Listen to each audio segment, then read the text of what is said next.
Feel like you've heard that a lot lately? Probably more than you've ever heard the Lord's Prayer, right? Week after week. We're almost done. Last but not least, we're going to be dealing with the subject of temptation.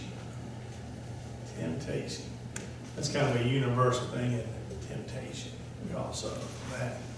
I'm reminded of the little boy who wanted to save up his nickels and his dimes and his quarters, and he was going to buy him a bike. And so each day he would gather any loose change he could find or anything he made, he put in his bank, and he was saving his bike so he could buy his own bike. And each night he would get down on his knees and he would pray, God, just help me to save my money. Help me to save my money so I can buy that bike. And whatever you do, Lord, don't let that ice cream truck come down the street.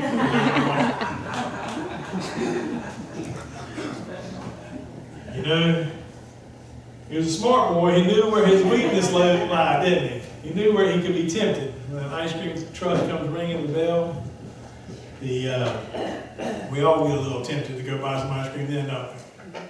Temptation's a funny thing. We all need to know our weakness, and a lot of us will pray to stay out of temptation. It's funny though, some of us will pray to get around the temptation. You know? I remember reading a couple of years back in Reader's Digest where a businessman had decided he was overweight and was going to go on a diet. And so he was determined he wasn't going to stop at the bakery every morning and get cake or donuts or anything like that. It seems foolish to me, but he decided that's what he was going to do. That was his diet. He would drive a different route every day, so he wouldn't even be tempted to drive by that, if he drove by that bakery. And one morning he forgot. And he drove by that bakery. And he looked over. He said, oh, this must be a mistake. And he looked over and he saw all those cakes in the window. He said, well, maybe this isn't a mistake. And he stopped and he bought one. And he got to the office, and the people there who knew he was on a diet gave him a hard time. Said, I thought you were on a diet, and here you're showing up with this nice coffee cake. You must have stopped at the bakery. He said, yeah, I did. I said, I forgot. I forgot that I was not supposed to go down that street. And I went down that street, and I looked over, and I saw the cake sitting there in the window. So I said, at first I thought, well, it's probably a mistake. And then I thought, maybe it's not a mistake. Maybe God put me here for a reason. So I prayed about it. I said, God, if you want me to have one of them cakes, let there be a parking place in the front row. He said, and you know, after I circled that building 8 times, there was a parking place right up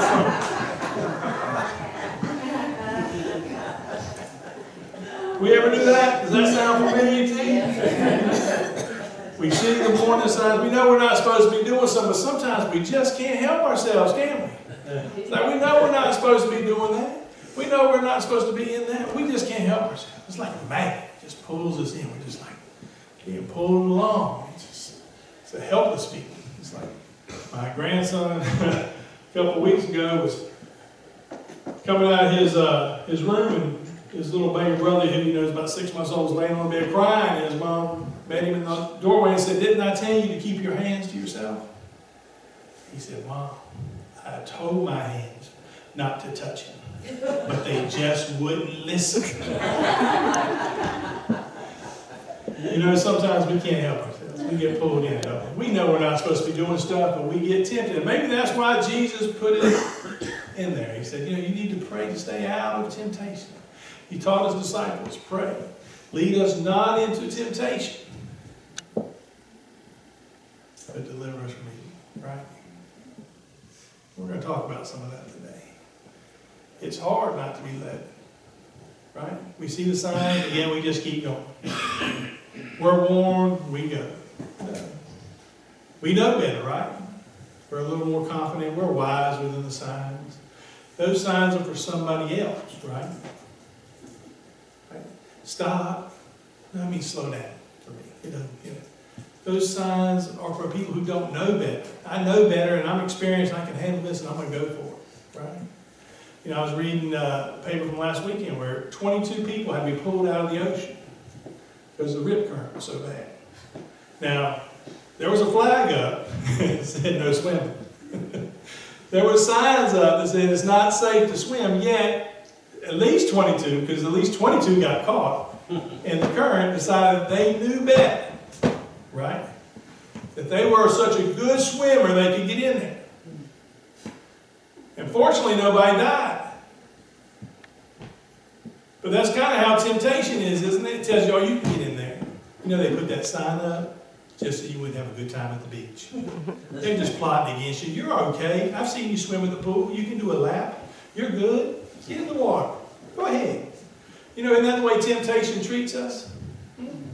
It sneaks in. It drives that wedge in there. Right, you ever seen a wedge at work? How many of you ever split wood before? Probably just right? You know how that works, right? All you need is a little bit, right? You get that wedge in there.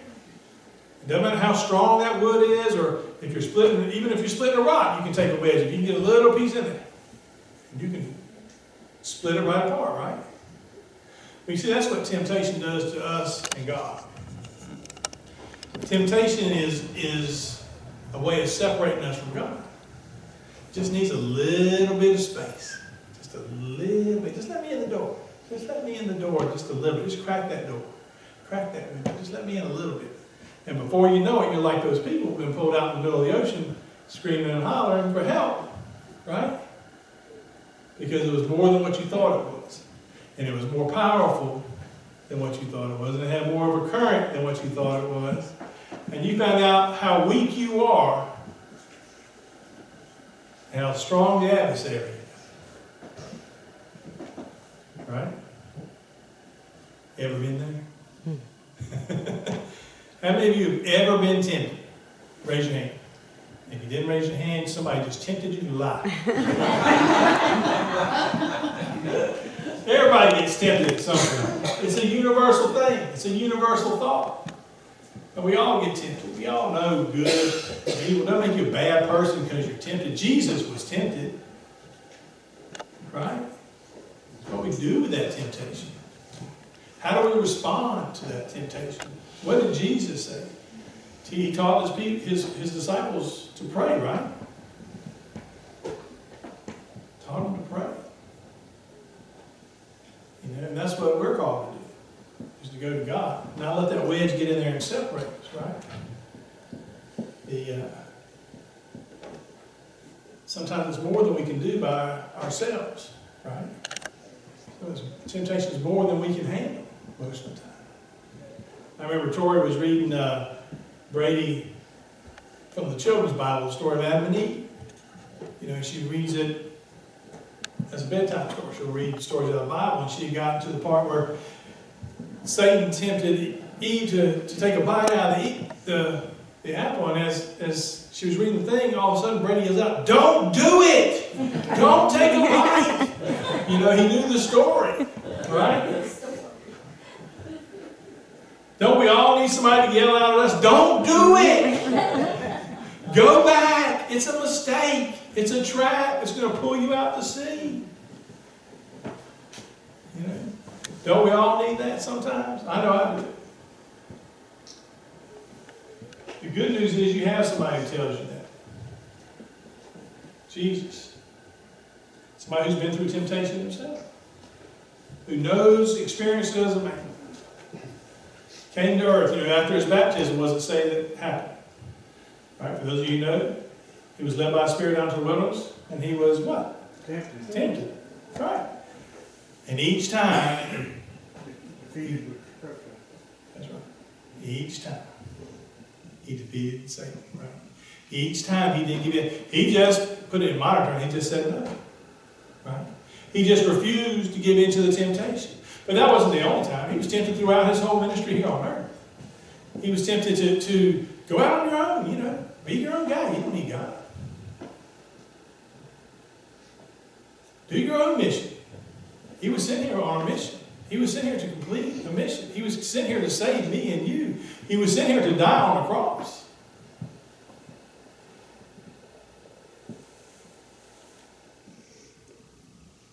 If you're God, save yourself. He was tempted. But ultimately, he stayed connected to what God wanted, to God's will for his life. And he completed the mission. So what can we learn from that? That perhaps maybe we should stay connected? That perhaps maybe, there's no maybe to it, that we need to make sure we're connected to God on a daily basis? That we prepare for the temptations that are going to enter our lives? Because most certainly they will. We don't see them coming. They usually pop up and surprise us, right? Sometimes we can see that what we're doing is not a wise thing to do, you know. And we need to make better choices. And we know better.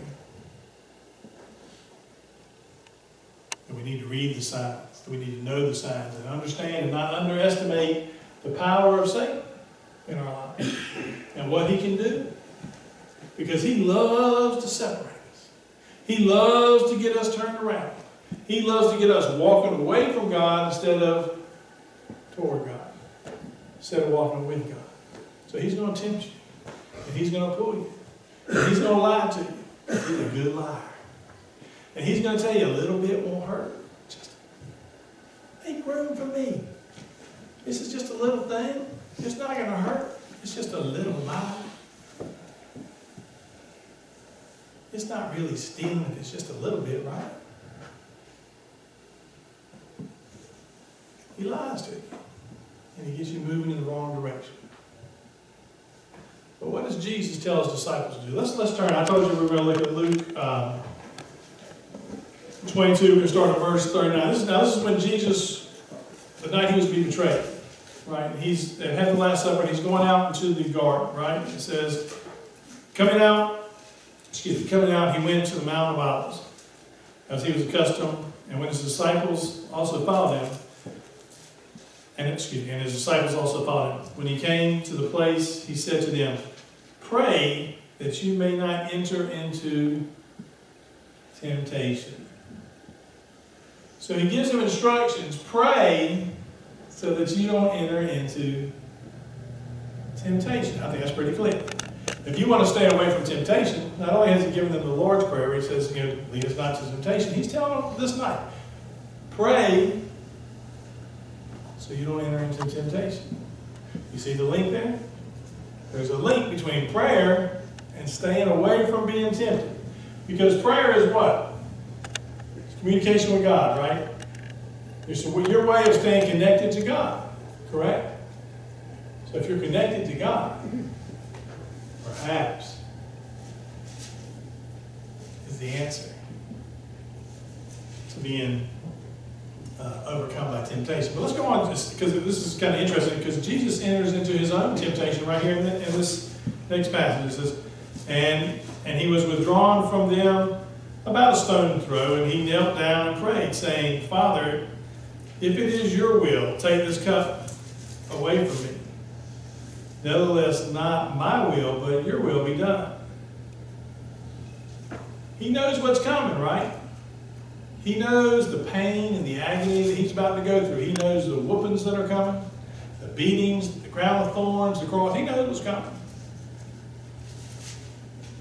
And as a human being, he's saying, if it's your will, God, take this away from me, because this is a lot, right? This is more than I can handle. But if it's your will,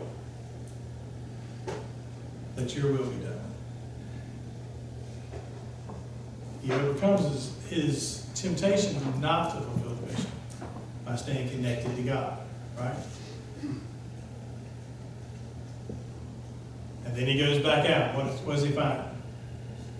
They're asleep, right? They're asleep. We find the disciples asleep. And what does he say to them this time?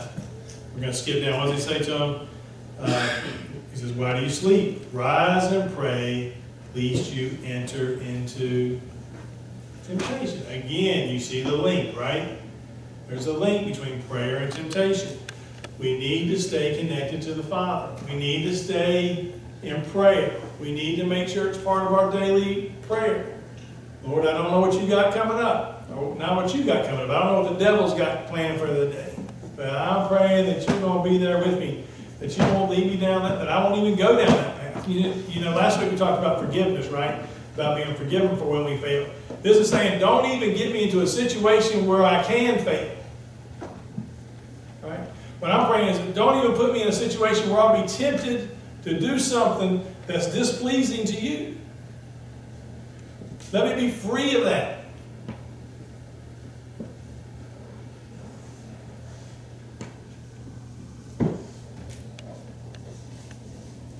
Keep me free from temptation. Sounds easy. But prayer is part of it. And the other part of it is knowing, the second part of that is knowing that what you're facing is stronger than yourself. And that you're going to need some help. Right? That you need God's help. Because the next part of that is deliver us from the evil. In other words, I need you for this battle. But there's going to be battles today, and I'm going to be tempted to fail today, and I'm going to be tempted by things that are going to separate me from you and the light that you would have for me. And I'm going to need you there with me. And I'm going to need you walking with me. And I'm going to need you strengthening me and reminding me of my connectedness to you. So that I may do battle with the adversary. So that I won't be tempted. You know, following the Reformation, Martin Luther, some of Martin Luther's followers wrote him a note. I'm going to just paraphrase. He said, you know, we suffer from temptation greatly. That we're tempted all the time.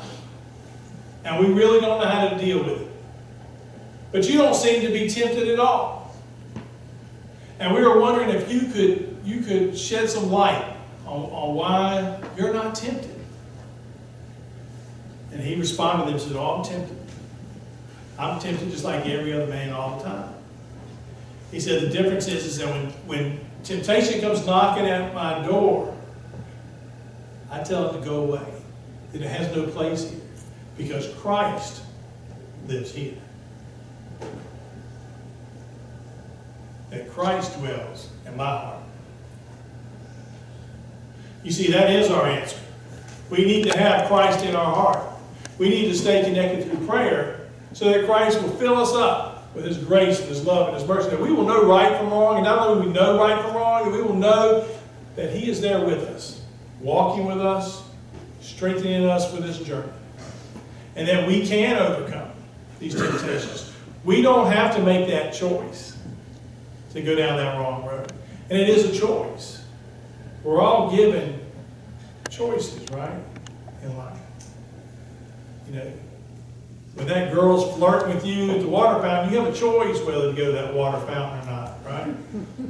You can bring bottled water, stay at your desk, right? That's a choice. You don't have to engage in that. You know that's leading you somewhere where you're not supposed to be, where you don't need to be. Right. So we need to pray for that strength that God will give us. Because evil exists in this world. You only need to turn on your computer or your TV or pick up a newspaper, and you'll see just how much evil there is out there in the world. It's amazing to me at how we're always thinking of new ways to hurt each other as people. With our words and with our actions. Neglect and abuse. It just amazes me how many new ways we can come up with to hurt someone. To hurt a fellow human being. We're all in this together. You know that, right? Then why do we hurt each other? Why do we allow there to be rape and torture? And it's amazing. You say, well, I'm good. I don't hurt nobody. I'm good. I don't engage in any of that. I don't beat. No, I'm not a physical person. I don't do any of that stuff. So I'm good. Good for you. I'm glad you don't. Well, let me ask you, do you gossip? Is there any prejudice in your heart? hold a grudge right now against anybody? Any unforgiveness in there? You know, it only takes a crack to put that wedge in. Strike or two of a mallet or a sledgehammer. Pretty soon the gap becomes wider and wider, and you find yourself separated more and more from God. Because you let these little things, at least what we consider little things, into your life. You let them dwell, and you let them stick around. They're just hanging out. They don't take up much space. Just a little space over here in my heart for some grudge, a little unforgiveness going on. You know? But they fester and they grow. Right? And it's a warning sign. You don't need to have that. The Bible tells you you don't need to have that in your life. You don't need to have that in your heart. Right? Doesn't it tell you that? So you've been warned, right? There's warning signs against that, right? It's not right. You're told to love your neighbor. You're not told to judge him and not forgive him, are you? Just saying that, don't forgive. Whatever you do, don't forgive. Hold that grudge. Hold it. You heard that anywhere in the Bible? Did you see that? Could you show it to me? It doesn't say that. It says forgive. Let it go. It says don't gossip. It's in the Bible. Don't take my word for it. Look at right. It's in there. Don't gossip. Right? The word's mightier than the sword. I can do more damage to you with my words than I ever could with my hands. Gossip. Don't engage in it. Don't be a part of it. Don't listen to it. It's garbage. It's trash. Don't be a part of it. The warning signs are there. You know, the warning signs were there for those people last week that got sucked into the water. But they thought they knew better, right? They said, well, I just put a toe in. My toes are hot. I just stick my little toe in here and get a little toe, maybe my foot, maybe up to my ankle. I'm safe with just an ankle in there. Ain't nothing going to get me. But the sign says don't swim, don't get in the water. I know it's just my ankle. Foot's covered, I'm good. I can fight it. Look how big I am. I can take this. I'm bigger than the water. Maybe just a calf, because the calves are hot. It's hot out here today, the sun's shining. I need some water on my calves. Before you know it, you're knee-high in the water. I'm still good because more than half my body's out of the water. Look how strong I am. I can handle this. And the next thing you know, where are you at? You're out in the middle of the water yelling for help. Right? You thought you were stronger. You thought you could handle it. Just a little bit won't hurt, right? The next thing you know, you're in the middle of the water doing a 911 prayer to Jesus. Jesus, just help me this one time. I didn't know. Right? I didn't know I could get sucked all the way out here to the middle of the ocean by this current. I was only knee-high. I mean, it was just a little bit of sin, right? That's how temptation works. It fools us. It lies to us. But we shouldn't expect anything different from who we're dealing with. You're dealing with the devil. That's his job. He's good at it. He's been working on that since before you were born, perfecting it. That's why you need God. That's why you need Jesus in your heart. You know, you need to make sure that your heart is filled, somebody said, with the Scriptures. You need to spend time with the Scriptures. You need to spend time being connected to God each and every day. And you need to pray that prayer. Lead us not into temptation. Lord, don't let me be tempted today. Take me away from the devil. Deliver me from whatever he's got going on. Now, don't make a mistake. I had a friend of mine do this. He got so cocky. One day he said, devil, I don't care what you got going on for me today. I'm ready. I can take you. I can take you. His worst day of his life. He said, anything can go wrong, went wrong. So don't play that game. But play this game. Say, God, I don't know what's out there. And I do know this. It's more than I can handle. So I'm asking you to go before me and fight that battle for me. To stand with me and strengthen me. To always give me enough strength and enough common sense to just say no. To just walk away. To know that that's not what you have planned for me. That doesn't advance the plan you have for my life. And if that's not advancing the plan you have for my life, then I don't want a part of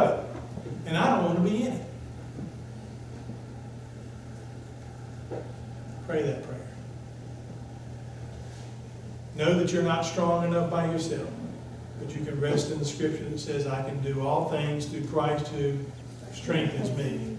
Amen? Amen. All God's people said, Amen.